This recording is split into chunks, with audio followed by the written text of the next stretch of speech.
আজকের ঘটনাটি পাঠিয়েছে একটি আপু। আমি তার মতো করে বলার চেষ্টা করছি। ঘটনাটি ঘটেছিল তার নিজ ভাইয়ার সাথে। তো যাই হোক, গল্প শুরু করি। সালটা হবে তখন 2013 কিংবা 14। আমার বড় ভাইয়ের বয়স তখন 18 কিংবা 19 বছর। আমাদের ঘরের সামনে একটা মসজিদ আছে, অ্যান্ড মসজিদের সামনেই একটি বড় পুকুর। মসজিদটি অনেক আগের, ভাঙাচোরা ছিল। 2013-তে আবারও মসজিদটি নতুন করে নির্মাণের কাজ শুরু করা হয়। তখন প্রায় কাজ শেষের দিকে। তখন একদিন আমার ভাইয়া মসজিদটির সামনের পুকুরে গোসল করতে যায়। তখন ভাইয়ার ইচ্ছে হলো যে মসজিদটির কাজ কতটুকু হয়েছে মসজিদটি দেখে আসার জন্য মসজিদে যাবে।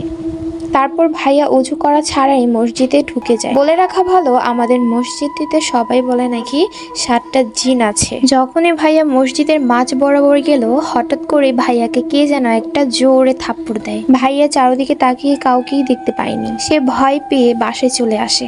বাসায় আসার পর আম্মু দেখে যে ভাইয়ার পুরো শরীর কাঁপতেছে, অ্যান্ড ভাইয়ার বাম গালে হাতের 5টা আঙ্গুলের ছাপ বসা। তখন আম্মু জিজ্ঞাসা করলে ভাইয়া আম্মুকে সব খুলে বলে, অ্যান্ড আম্মু ব্যাপারটা নানুকে বলে।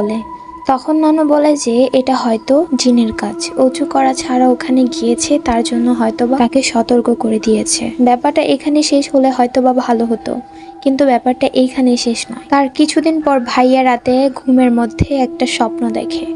স্বপ্নের মধ্যে দেখে সে আমাদের মসজিদের সামনে 7টা হুজুর এবং ভাইয়া সেই হুজুরের সাথে কোলাকুলি করতেছিল। তখন একটা হুজুর ভাইয়াকে বলে, তোকে আগে কিছু বলিনি, শুধু একটা থাপ্পড় দিয়েছিলাম, আর কিছু করলে তোর খবর আছে। এটা বলে হুজুররা চলে যায়, অ্যান্ড ভাইয়ার ঘুম ভেঙে যায়। তখন এই স্বপ্নের কথা নানুকে বললে নানু জানান যে ভাইয়ের সাথে নাকি একটা ভালো জিন আছে। তিনি চান ভাইয়া সৎ পথে চলুক, তাই এমন করতেছে। পরে আমরা আম্মুর থেকে জানতে পারি, ভাইয়া যখন আম্মুর পেটে ছিল তখন একদিন রাত প্রায় 12টার পর আম্মু আব্বু কোথা থেকে যেন মসজিদের সামনে দিয়ে বাসায় আসতেছিল। তখন তাদের নাকে নাকে অনেক সুগন্ধ আসতেছিল, মানে আতরের ঘ্রাণ আসতেছিল। আর তারপর তারা দেখতে পায় মসজিদের ভিতরে কে জানি নামাজ পড়তেছে। তার 2 দিন পরেই আমার ভাইয়া দুনিয়াতে আসে। আম্মু বলে ওই থেকে নাকি ভাইয়া ছোটবেলায় পড়তে বসলে জানালা দিয়ে আগুন দেখতো কিংবা সাপ দেখতো। আমার ভাইয়া এখন দেশের বাহিরে থাকে। এখনো বাড়িতে আসলে মাঝে মাঝে শোনা যায় ভাইয়া ঘুমের মধ্যে একা একা কার সাথে জানি ইসলামিক কথা বলে।